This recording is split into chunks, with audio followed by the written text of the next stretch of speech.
Todos acharam? Tem misericórdia de mim, ó Deus, pois os homens me pressionam. O tempo todo me atacam e me oprimem. Os meus inimigos pressionam-me sem parar. Muitos atacam-me arrogantemente. Mas eu, quando estiver com medo, confiarei em Ti. Em Deus cuja palavra eu louvo. Em Deus eu confio, não temerei. O que poderá fazer-me o simples mortal?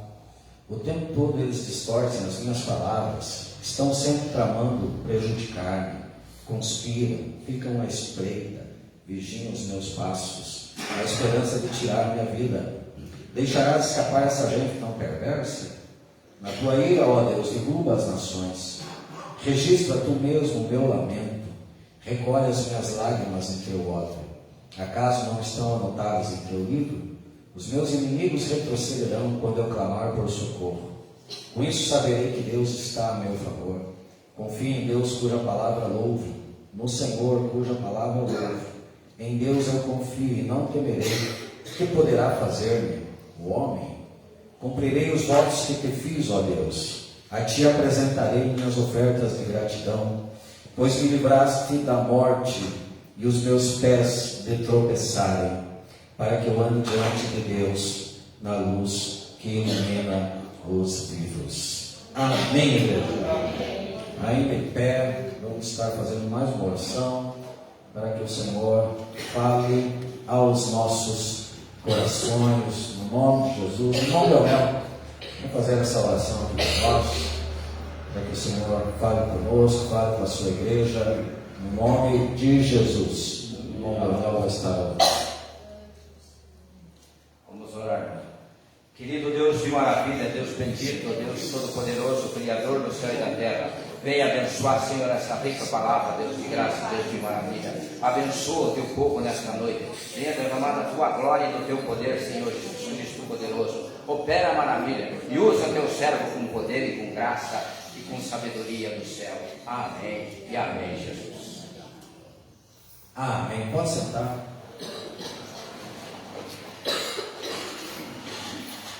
Gente, hoje deu certo pegar no Salmo 56, visto que é a campanha que eu estou fazendo. E os irmãos já estão sabendo disso. Toda vez que eu pregar, até 11 de setembro vai ser no Salmo do dia. E, queridos, o pano de fundo histórico desse Salmo aqui, o contexto, diz respeito àquela passagem lá de 1 Samuel 21, do 10 ao 15, onde Davi, ele foi, na sua fuga de Saul, ele foi para uma cidade chamada Gate, uma cidade dos filisteus, a cidade do gigante Golias, o qual ele mataram. E algumas pessoas lá cantaram, lembraram-se, melhor dizendo, daquela canção que foi cantada quando Davi matou Golias, porque Saul matou os seus milhares, mas Davi matou os seus 10 milhares. E falaram isso a Aquis, o rei de Gate. E assim, gente, Davi ficou temeroso, Davi ficou apavorado e começou a rabiscar as coisas, portas, e se fingiu de louco, fazendo descer saliva pela barba. Então, uma situação tragicômica.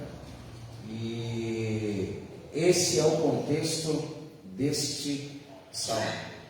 Só frisando que Davi, gente, como um pastor, como um rei, como um líder, sempre enfrentou adversidades muito complexas, inimigos potentíssimos, ou seja, passou por enormes dificuldades.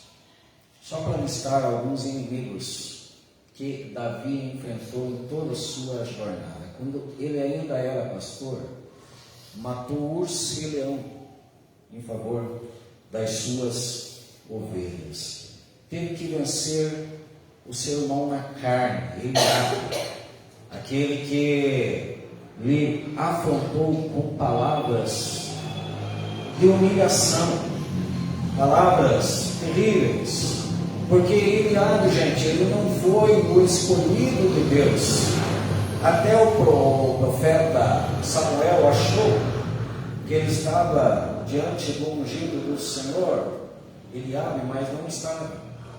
E devido a isso, com toda certeza, Eliabe pegou uma malquerência com Davi, porque Davi, ele foi o escolhido do Senhor. Então, quando Davi foi lá diante da guerra, Golias, afrontando Israel, afrontando Saul, afrontando o exército do Deus vivo, gente, o Eliabe, quando Davi chegou, o Eliabe se posicionou contra ele e proferiu palavras ferinas, dizendo assim: bem sei da tua presunção, bem sei da tua malícia, vieste aqui somente ver a guerra, querendo dizer assim, com más intenções, com terceiras intenções, e onde deixaste aquelas poucas ovelhas no deserto. Então Eliabe se posicionou como um inimigo de Davi, sendo irmão de sangue de Davi. E este servo do Senhor teve que lidar com esta situação, gente. E Davi foi enfrentando as demandas, foi enfrentando as dificuldades, foi enfrentando as batalhas, teve que matar Golias. Golias foi um potentíssimo inimigo. Quem teria coragem de se posicionar para derrubar um gigante, um homem de 2,90 metros de altura? Gente, Davi, ele teve o seu líder como seu inimigo, Saul. E o Saul lhe perseguia para matar. Não era aquela oposição onde as pessoas estão falando mal de você por trás, estão te desejando coisas ruins, ou estão querendo te passar a perna, ou te dar uma rasteira. Não. Saul, gente, queria matar Davi, perseguia violentamente Davi. Olha isso. E foram anos e anos, Saul perseguindo Davi. E todos nós sabemos o final da vida de Saul por conta disso. Mas Davi foi enfrentando potentíssimos inimigos. Um tal de Doeg. Se você ler o Salmo 52, Davi está fazendo menção desse.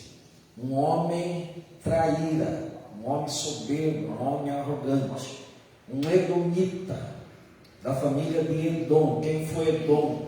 Foi Esaú, aquele irmão de Jacó, que negociou lá a sua primogenitura, e por causa disso se tornou Edom, que significa vermelho, e de Esaú veio os edomitas. Esse Doeg, ele era um edomita.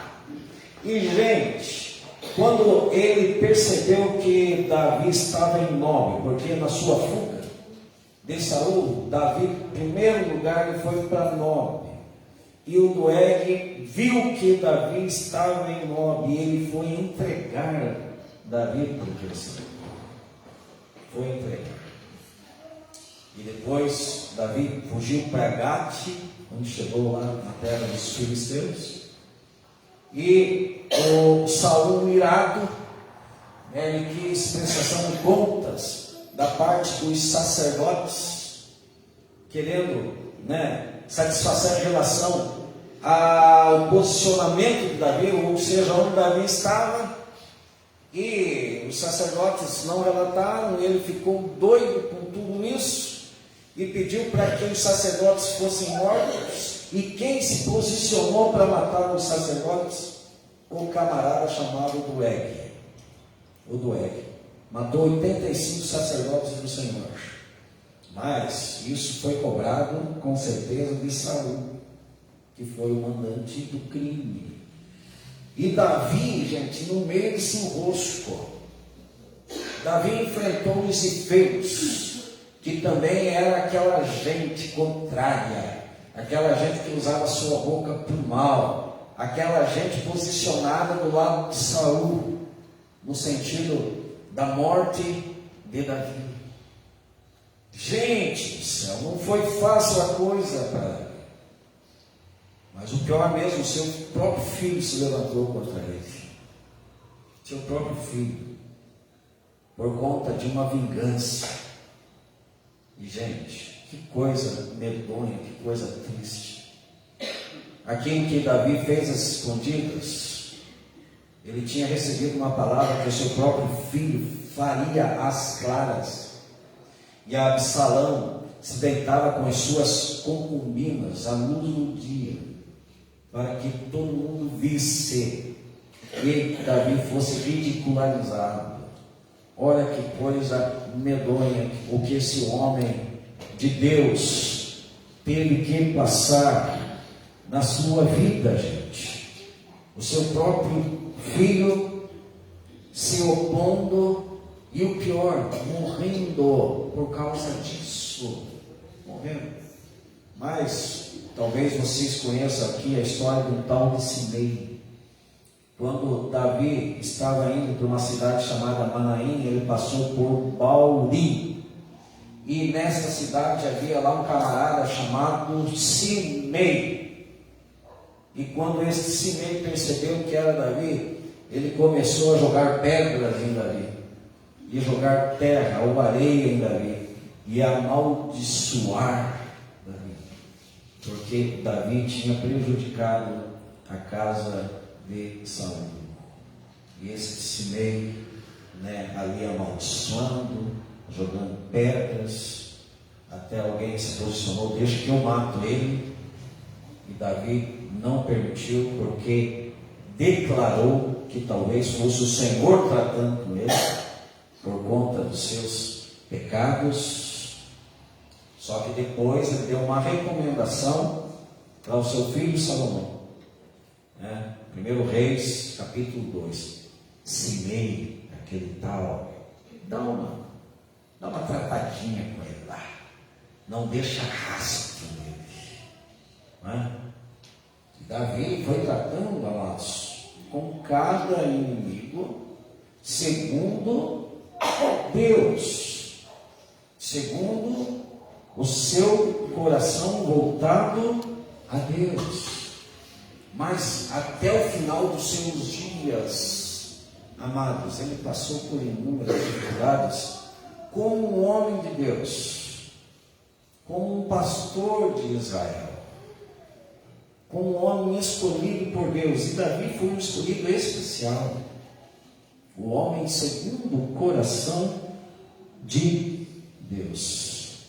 Interessante, amados, é que a Bíblia conta o final da história de Davi.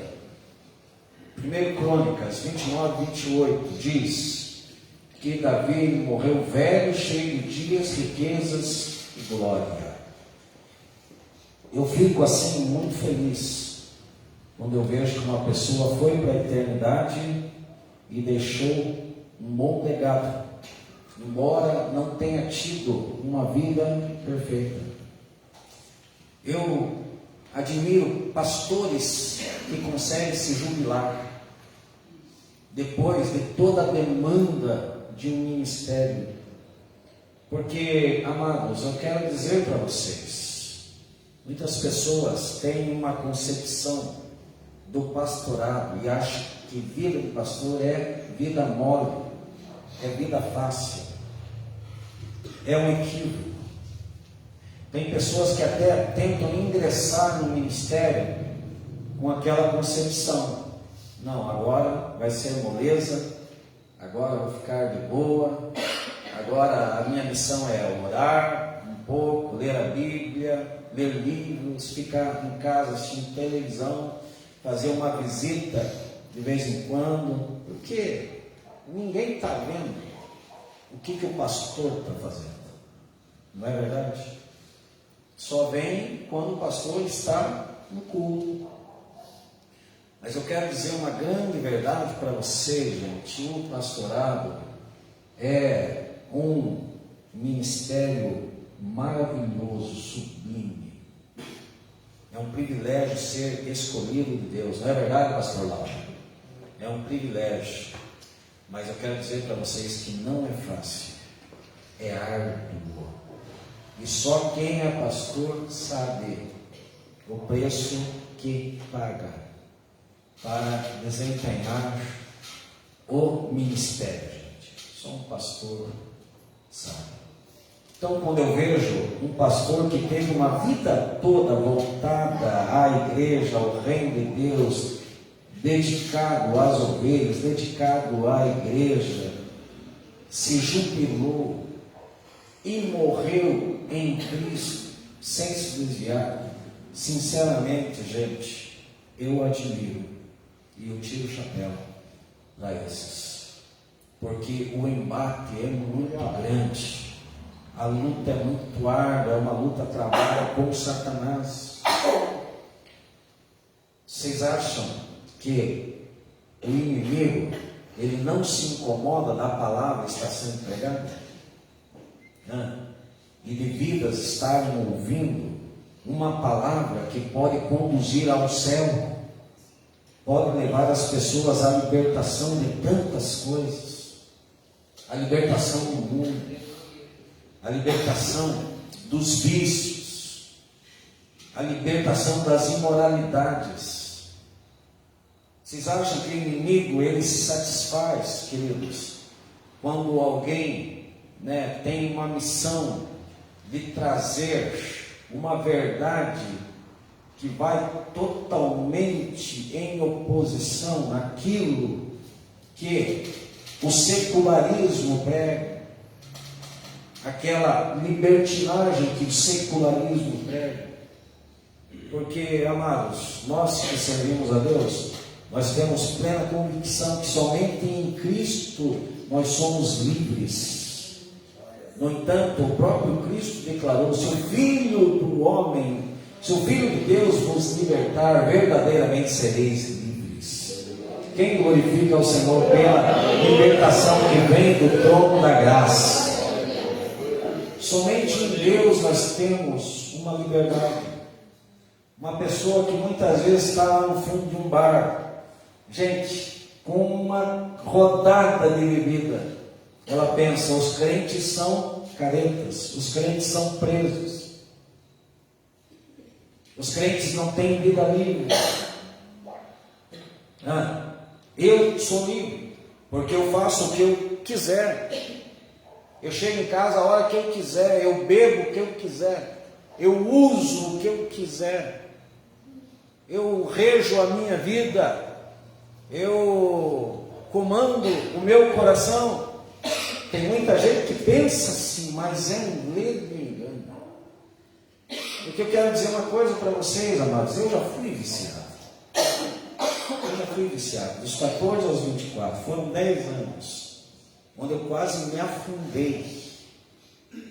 Eu estava comentando com alguém esses dias que se eu não largasse, naquele tempo que eu larguei, eu já teria morrido. Porque o meu irmão, que bebeu dos 15 aos 34, morreu de cirrose. Teve um final muito triste, não construiu absolutamente nada na sua vida. E, gente, eu louvo a Deus pela libertação da palavra, porque foi a palavra que me libertou. E hoje não tenho necessidade nenhuma de colocar uma bebida na minha boca, de colocar um cigarro na minha boca. Não tenho. Se alguém passa fumando perto de mim, gente, me dá ânsia. E coisa que eu usava lá no mundo. É só Deus que pode trazer essa libertação. E nós estamos pregando esse tipo de palavra que verdadeiramente liberta as pessoas, e o inimigo se incomoda. Mas nós assumimos o risco. Nós temos o chamado, nós pagamos o preço. E muitas vezes, amados, as pessoas não dão credibilidade. Se você olhar para todos os profetas que pregaram segundo Deus na Bíblia, todos passaram por dificuldades e muitas vezes pregando a ouvidos surdos.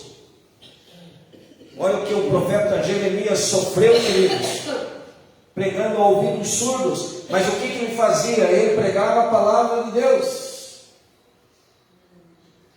Então, queridos, não é fácil o ministério, mas é uma bênção para a glória de Deus. Quando nós olhamos para a vida de Paulo, tudo aquilo que ele relatou, tudo aquilo que ele sofreu, todas as oposições, todas as contrariedades, todos os sofrimentos, tudo aquilo que ele relatou defendendo o seu apostolado, a maneira que ele foi ultrajado, humilhado, surrado, perseguido, apedrejado, sofreu naufrágios. Dá uma olhada em 2 Coríntios 11, 10, 11, 22, 11, 23 até o 12, 10, o relato de Paulo. Leia na sua casa, 2 Coríntios, do 11, 23 até o 12, 10. E, gente, Paulo não tinha sua vida por preciosa, mas ele amava o Evangelho, e amava divulgar o Evangelho, porque o Evangelho é o poder de Deus para a salvação de todo aquele que crê. E no final da sua vida, gente, aonde Paulo estava, não estava gozando os benefícios de uma aposentadoria, não estava lá no Havaí, numa rede, na sombra, na água fresca, no suquinho de laranja, na picanha. Não estava lá em Dubai, naqueles maravilhosos resorts, naqueles hotéis, passeando naquele shopping, o maior shopping do mundo. Não estava. Onde que ele estava? Estava numa prisão confinado, prestes a morrer. Mas como ele mesmo declarou, ele sabia em quem ele cria. E ele declarou ao seu filho na fé, Timóteo, dizendo assim: combati o bom combate, acabei a carreira e guardei a fé. Desde agora a coroa da justiça me está reservada, a qual o Senhor justo juiz me dará naquele dia, e não somente a mim, mas a todos aqueles que aguardam a sua vinda. Paulo tinha suas convicções, acabou a carreira, guardou a fé. Davi enfrentou muitos inimigos, acabou a carreira, guardou a fé. Uma das figuras mais louvadas em Israel é Davi, pelo legado que ele deixou.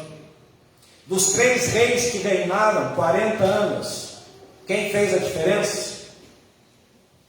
Foi Davi. O primeiro foi Saul. Que catástrofe o reinado de Saul. Quanta bobagem, quantas atropeladas, quanta desobediência.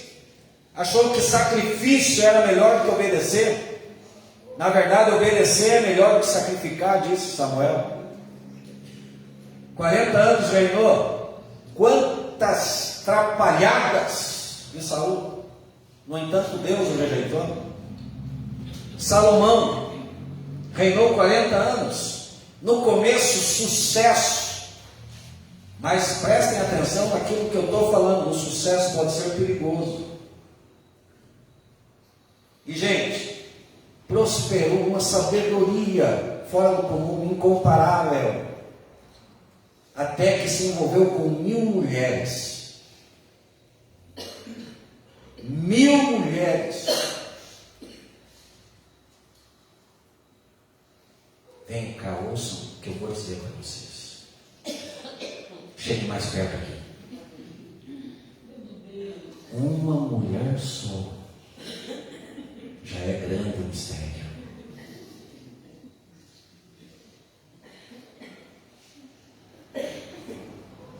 Agora imagine 700 esposas, 300 concubinas. Você já parou para pensar nisso? Era louco, né? Em vez de sábio, era louco. Não é verdade? E essas mulheres começaram a influenciar por mal, buscar outros deuses. Que final apagado Salomão teve. Que final apagado. Aonde está o legado de Salomão? consegue me relatar onde está o legado de Salomão?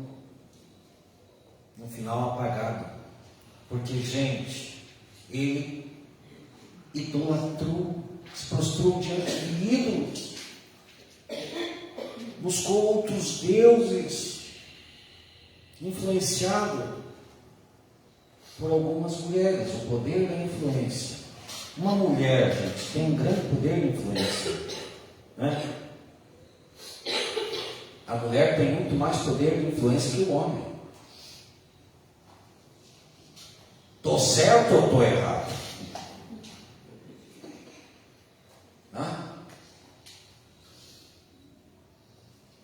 E o silêncio pairou no arraial.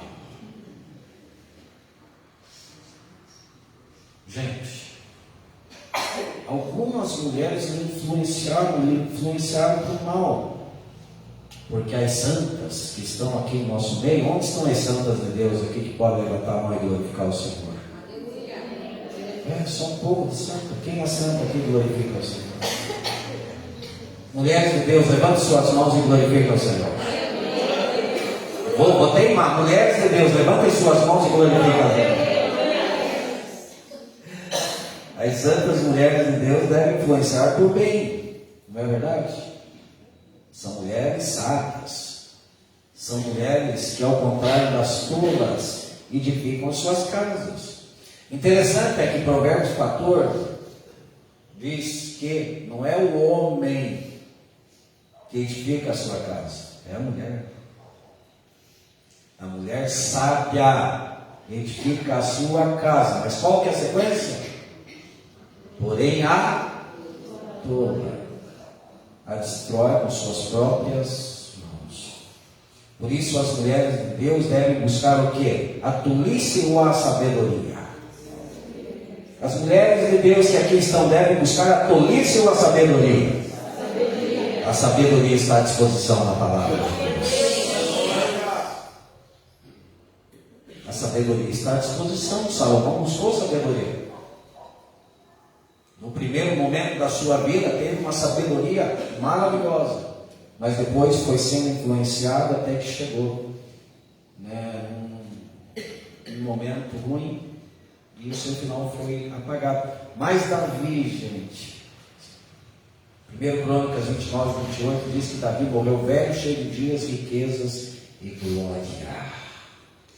Morreu velho, cheio de dias, riquezas e glória, enfrentando a sua vida toda inimigos, oposição, pessoas que se levantavam para lhe trair, para lhe entregar, para falar mal dele, para perseguir, a matar. Gente, mas o que fez a diferença na vida de Davi? Que foi honrado por Deus, morreu velho, cheio de dias, riquezas e honra. Morreu velho, cheio de dias, riquezas e glória. O que fez a diferença na vida de Davi, gente? O que pode fazer a diferença nas nossas vidas? Só pegando um parênteses, Davi venceu muitos inimigos, mas ele não cuidou do seu próprio coração. E isso, gente, em nome de Jesus, vamos cuidar do nosso coração. Prestem atenção no que esse pastor careca está falando a vocês hoje. Lembre-se desse dia. Cuide do seu coração e tenha cuidado com ele. Conselho de Davi a Salomão, Provérbios 4, 23. Preste bem atenção. Sobre tudo que se deve guardar, guarde o teu coração, porque dele procedem todas as saídas da vida. Davi estava falando o seguinte: os teus desejos e as tuas vontades muitas vezes vão querer te governar, mas é você quem deve governar os teus desejos e as tuas vontades. Portanto, vigie e ore. Foi o que Jesus falou aos seus discípulos mais íntimos. O espírito está pronto, mas a carne é fraca. E, gente, vamos direto ao ponto. Quando Davi viu Batseba, foi tentada a concupiscência dos olhos, cedeu. Não conseguiu se conter.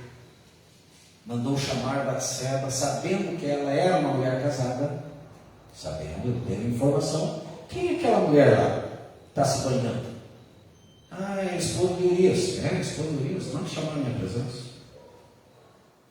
Um pecado voluntário, sabendo que está fazendo a coisa errada. Tem que evitar esse tipo de coisa, que pode causar danos terríveis.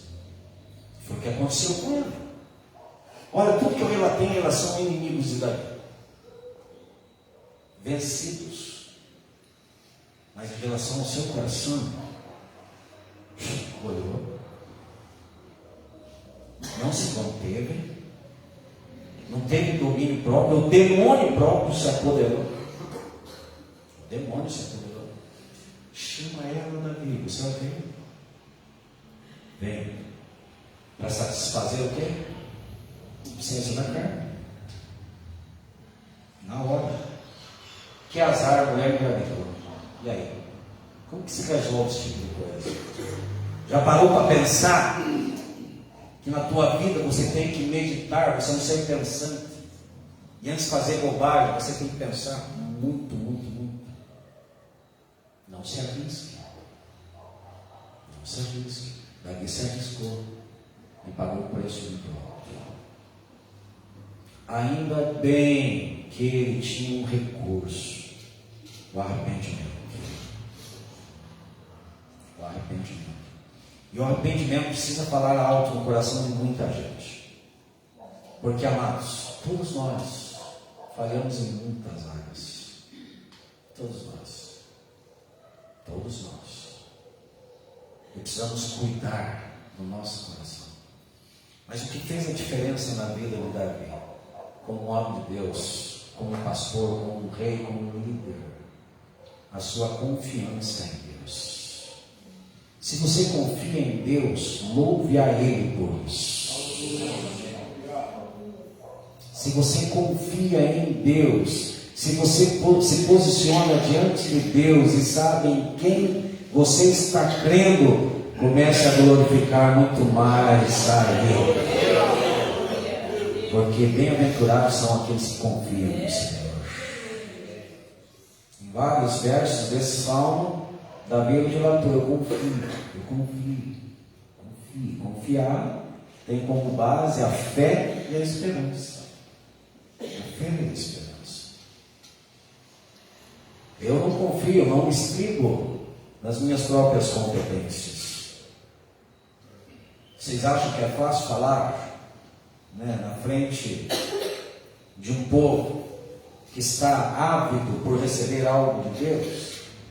E a responsabilidade que eu tenho de trazer uma palavra que não venha do meu coração, mas que venha do trono da graça, que venha do coração de Deus.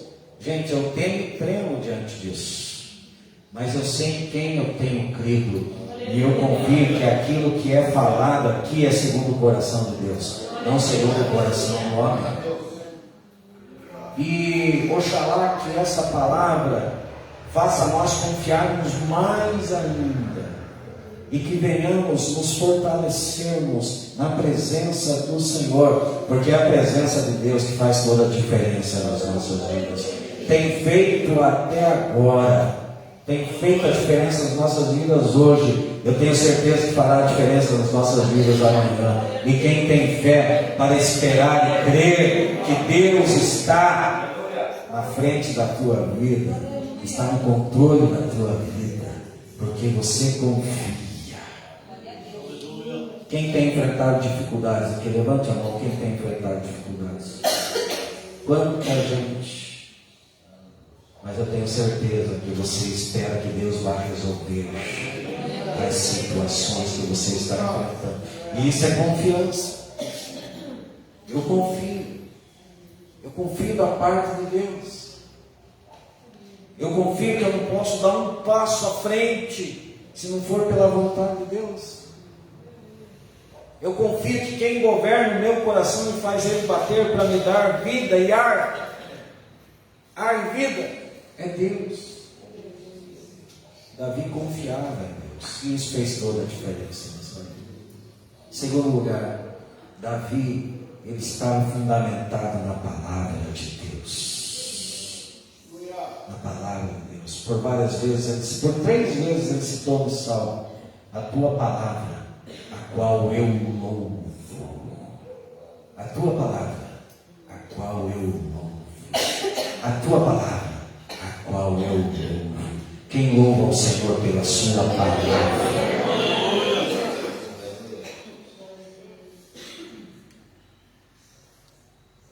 É a palavra de Deus que faz nós vivermos não por aquilo que é temporal, mas por aquilo que é eterno.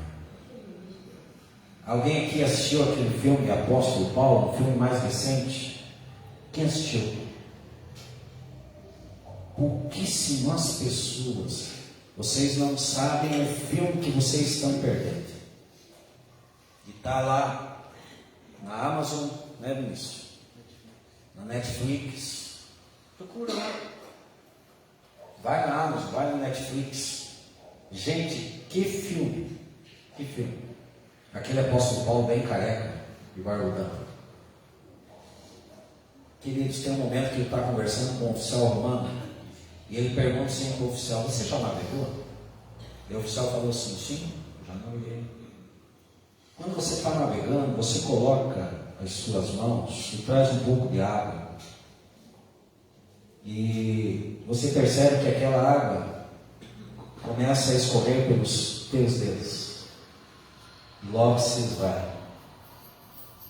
Nós, cristãos, nós não vivemos por aquela porção de água que se escorre pelos dedos, mas nós vivemos pelo resto do oceano. E assim é a nossa vida com Deus, gente. Aquele que crê em Deus, aquele que vive pela palavra de Deus, tem a garantia não daquilo que se escorre pelo vão dos dedos, mas aquilo que está,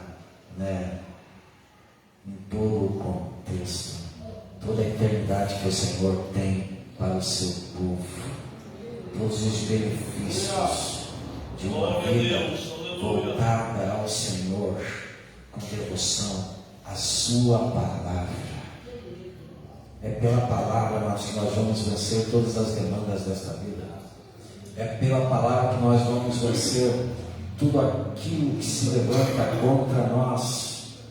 É pela palavra que nós vamos vencer a carne, o mundo e o diabo. Nós somos tentados todos os dias, na concupiscência da carne, na concupiscência dos olhos e na soberba da vida. Mas Jesus, Ele deu a receita em como nós podemos vencer, somente pela palavra. Se tu és o Filho de Deus, transforma essas pedras em pães e come. Está escrito: diabo, que nem só de pão viverá o homem, mas de toda a palavra que procede da boca de Deus.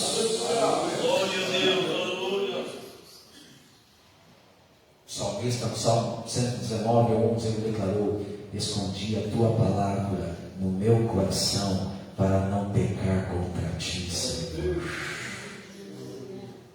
Gente, a palavra de Deus, que é lâmpada para os nossos pés e luz para os nossos caminhos. Davi, ele tinha a adoração como seu ponto forte. Ele tinha uma baita vida de oração.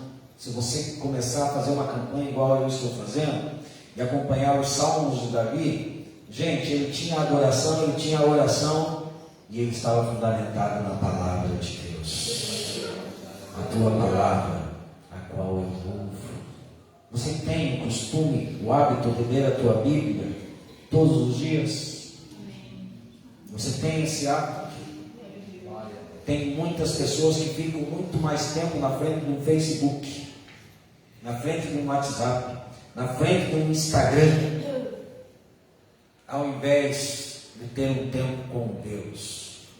ao invés de investir naquilo que realmente traz vida, traz saúde, traz revelação, traz sabedoria do alto, traz a presença, traz temor, traz orientação. Se nós formos vivermos pelo nosso próprio entendimento, nós estamos no meio de uma floresta amazônica com muitos perigos e sem saída. Mas a palavra de Deus é bússola. No meio de um mundo mau, cheio de perigos, cheio de dificuldades, cheio de oposições. Gente, esses dias eu ouvi, esses dias não, ontem, já estou encerrando. Ontem eu ouvi da pregadora aqui, ela falou assim: queridos, vocês têm noção que nós podemos morrer a qualquer momento? Você já parou para pensar sobre isso? Você já parou para pensar que você pode morrer a qualquer momento? Que a linha é tênue entre a vida e a morte. No momento está aqui, no outro você pode não estar. Como que está garantida a tua eternidade? O que você tem feito? Jesus falou: não junteis tesouros na terra, mas ajuntai tesouros no céu. Como que você está juntando tesouro no céu? Como que você está investindo? Quais são os teus investimentos no que diz respeito ao céu, à eternidade? Será que realmente você está voltado aos princípios e valores, aquilo que a palavra reza? Será que eu estou voltado de coração? Ou será que pelo menos eu estou me esforçando para dar o meu melhor nesse sentido? Deus falou para Josué: esforça-te, tem uma missão, esforça-te e tenha bom ânimo. Gente, nos momentos de maiores dificuldades da minha vida, nos momentos que eu estava quase entregando tudo, porque o crente, ele não está livre de se desviar. Asaf, no Salmo 73, ele está relatando que quase se desviou. E olha, gente, por bobagem, por olhar para a prosperidade dos ímpios. Quase se desviou. Você acha que você não pode se desviar? Você acha que o dia mau não pode chegar na tua vida a ponto de trazer um desespero ao teu coração? Mas como que você está preparado para esse dia mau? Como que você está construindo a tua vida? Qual que é a base, qual que é a estrutura, qual que é o teu chão? Gente, eu confesso a vocês que o dia 26 de fevereiro era para ser um dia feliz. Mas 11 e pouco da manhã, a minha irmã mais velha, a Rosemaria, me ligou dizendo que meu irmão tinha falecido no dia do meu aniversário. Essas coisas acontecem. Mas daí qual que é o chão da gente? Aonde nós estamos embasados? Aonde nós estamos fundamentados? Gente, se eu não tivesse fundamentado na palavra, eu já teria sucumbido. Mas eu amo a palavra de Deus, e essa palavra tem feito a diferença. Espero que tenha feito, que esteja fazendo a diferença na sua vida, no nome de Jesus. O salmista declarou: ó quanto amo a tua lei, é a minha meditação todo dia. Salmo 119, 97. Ó quanto amo a tua lei, é a minha meditação todo dia.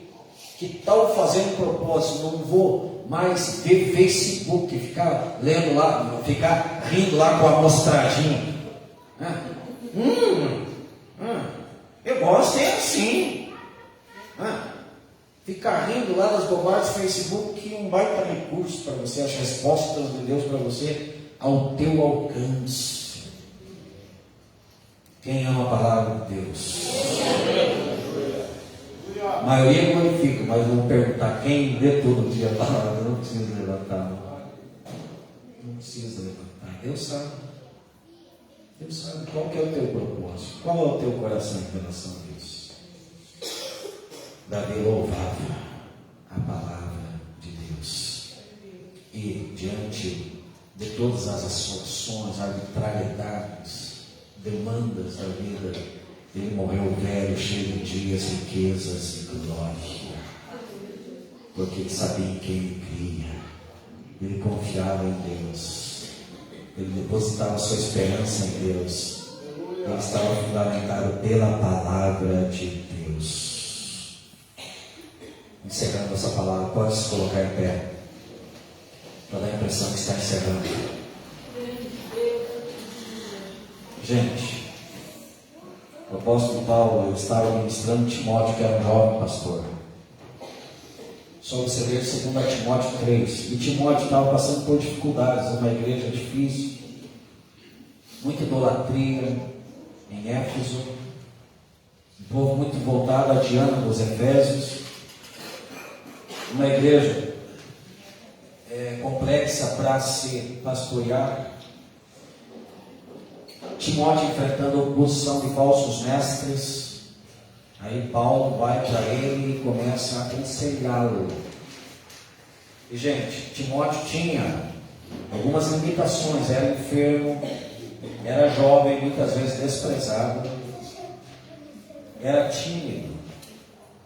Mas Paulo, como um homem experiente, está ali, gente, aconselhando ele e relatando: os últimos dias, os dias serão maus, porque os homens serão amantes de si mesmos, serão avarentos, serão cruéis, serão presunçosos, serão desobedientes a pais e mães, serão mais amigos dos deleites do que amigos de Deus, tendo aparência de piedade, mas negando a eficácia dela.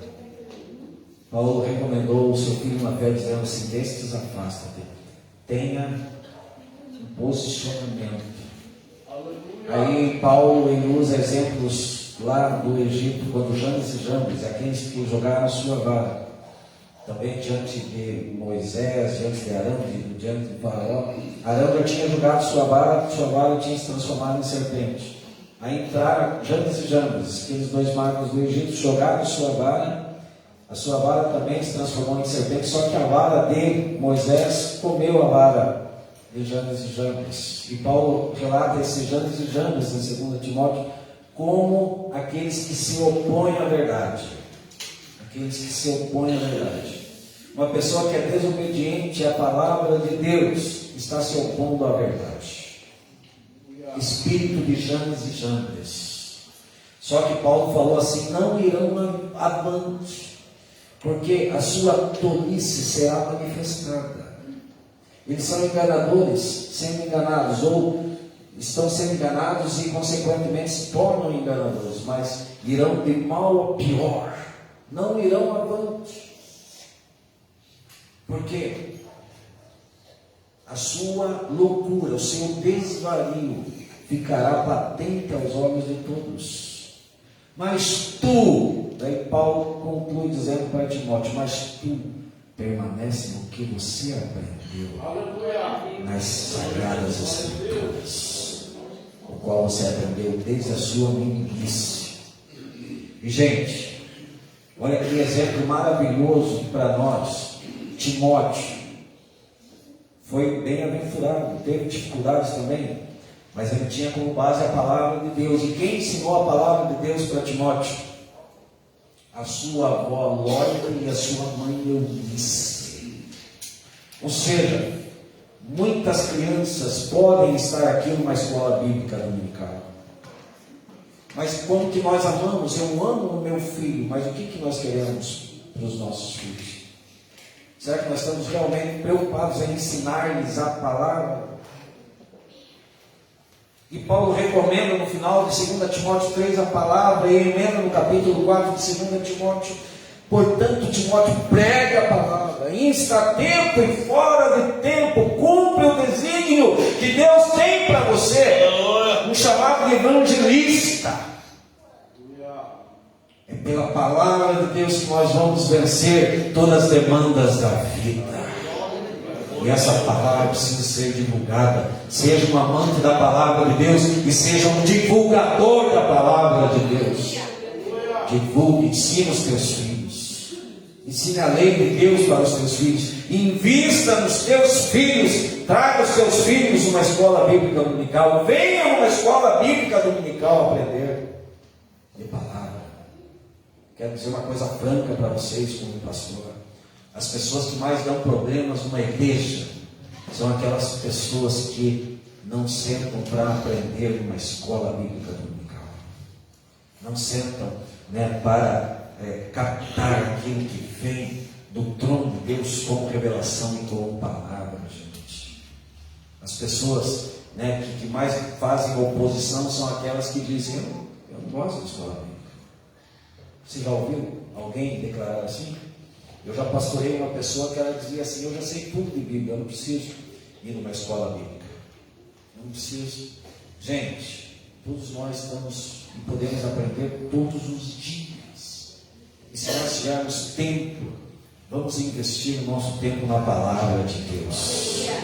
Davi tinha isso no seu coração, e por isso a Bíblia relata que ele morreu velho, cheio de dias, riquezas e glória. Quem deseja a bênção de Deus para a sua vida, levante a sua mão.